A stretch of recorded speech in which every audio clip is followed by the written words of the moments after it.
Assalamualaikum warahmatullahi wabarakatuh. Izin memperkenalkan diri, nama saya Ruatul Fuad dengan NIM 12132030. Sebagai moderator, di sini saya akan memperkenalkan dua teman saya. Yang pertama ada Ansen Paulus Malau, yang kedua ada Rizky Satriawan Alham. Yang terhormat Bapak Albara Harahap selaku dosen pengampu mata kuliah K3L. Izinkan kami mempresentasikan hasil tugas kami yang berjudul APD. Yang pertama, saya akan menjelaskan pengertian dari alat pelindung diri. Alat pelindung diri atau APD adalah peralatan atau perlengkapan yang dirancang untuk melindungi individu dari risiko atau bahaya yang dapat mengancam keselamatan dan kesehatan mereka di suatu tempat kerja atau lingkungannya. Jenis APD bervariasi tergantung pada jenis bahaya yang akan dihadapi. Yang kedua, ada prosedur keselamatan kerja. Setiap tempat kerja mungkin memiliki prosedur keselamatan kerja yang sesuai dengan kebutuhan dan risiko spesifik yang ada. Penting untuk memastikan bahwa semua pekerja memahami dan mematuhi prosedur keselamatan kerja yang relevan untuk pekerjaan mereka seperti penggunaan alat pelindung diri pada setiap pekerjaan di lingkungan masing-masing. Untuk penjelasan selanjutnya akan dijelaskan oleh kedua teman saya. 3. Jenis-jenis alat pelindung. Dalam pekerjaan, terutama di lingkungan yang berpotensi berbahaya, penggunaan alat pelindung diri sangat penting untuk melindungi pekerja dari cedera atau bahaya.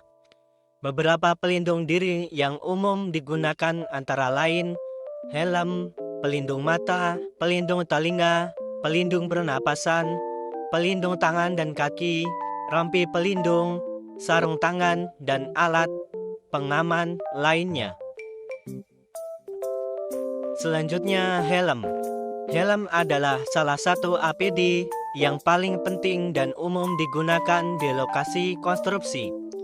Helm dapat melindungi kepala dari jatuhnya benda berat, pecahan, atau bahan bangunan lainnya. Pelindung telinga. Alat ini diperlukan ketika ada kebisingan yang tinggi di lokasi konstruksi. Pelindung telinga dapat membantu melindungi pendengaran dari kerusakan akibat kebisingan mesin atau peralatan konstruksi. Pelindung mata. Kacamata pelindung atau visor wajah digunakan untuk melindungi mata dari wajah, dari percikan, serpihan, atau debu yang terjadi selama proses konstruksi.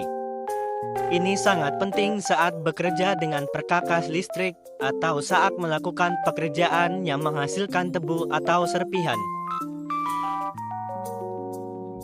Pelindung pernapasan terutama diperlukan saat bekerja di lingkungan yang berdebu atau berbahaya secara kimia. Masker pernapasan membantu melindungi saluran pernapasan dari debu, gas beracun, atau uap yang berbahaya. Pelindung tangan dan kaki. Sarung tangan dan sepatu kerja yang kokoh dan tahan banting sangat penting untuk melindungi tangan dan kaki dari cedera saat bekerja dengan alat-alat tajam, bahan kimia, atau bahan lainnya di lokasi konstruksi. Rompi. Rompi pelindung seringkali digunakan di lingkungan konstruksi yang memiliki resiko tertentu, seperti di sekitaran peralatan berat atau saat bekerja di dekat lalu lintas.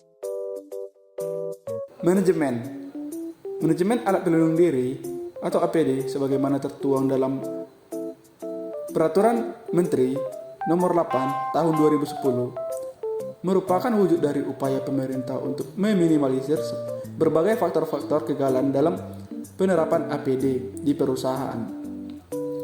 Peraturan tersebut menyatakan bahwa pengusaha dan pengurus wajib melaksanakan manajemen APD di tempat kerja.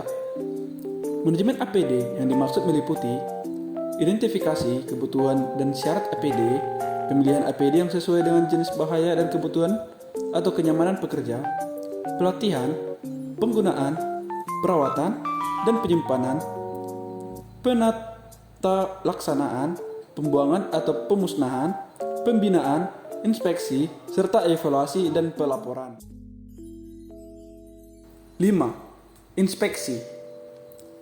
1. Pemeriksaan visual. Periksa apakah terdapat kerusakan fisik pada APD seperti retakan, robekan, atau aus.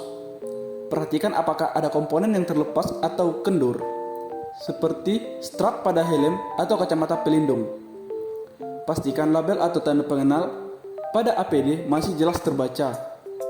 2. Fungsionalitas.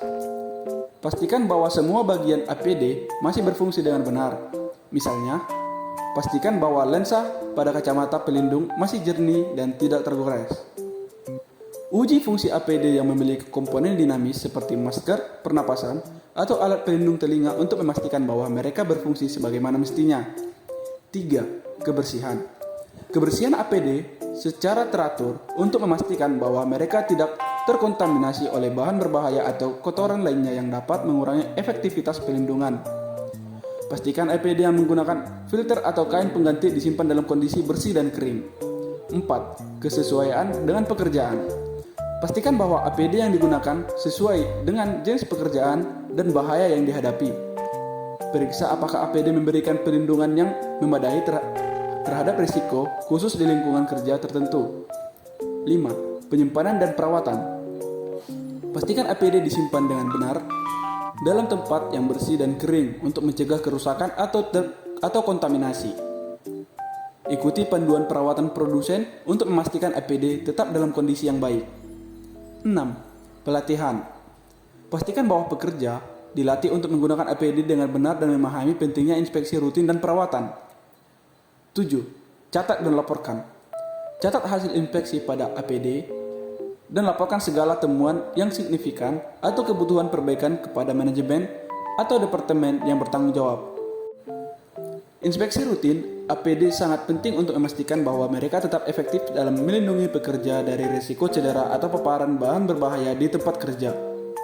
Dengan melakukan inspeksi yang teratur, Anda dapat membantu memastikan keselamatan dan kesehatan para pekerja. Dari penjelasan kami yang sudah kami jelaskan, dapat ditarik kesimpulan bahwa penting bagi setiap pekerja konstruksi untuk menggunakan APD yang sesuai dengan tugas dan risiko yang dihadapi. Selain itu, manajemen konstruksi juga bertanggung jawab untuk menyediakan APD yang memadai dan memastikan bahwa pekerja dilatih untuk menggunakan APD tersebut dengan benar. Mungkin cukup sekian penjelasan dari kelompok kami, kurang lebihnya mohon maaf. Wabillahi taufiq wal hidayah. Wassalamualaikum warahmatullahi wabarakatuh.